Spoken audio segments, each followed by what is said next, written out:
Now we show how to set the number clock to other styles.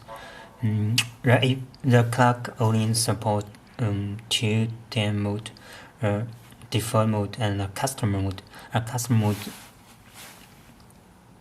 here the built-in 20 various tabs. Click this.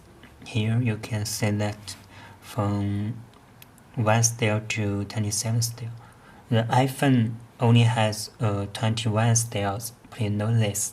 Here you can select you want and confirm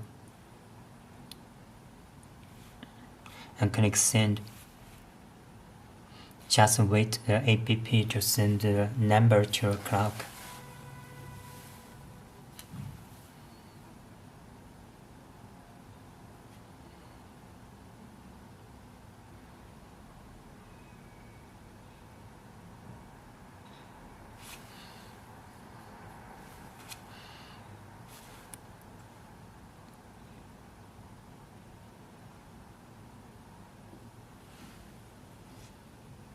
Now it shows 10 picture has been successful. Now we come back here to customize and we will choose. Now can see we set it successfully.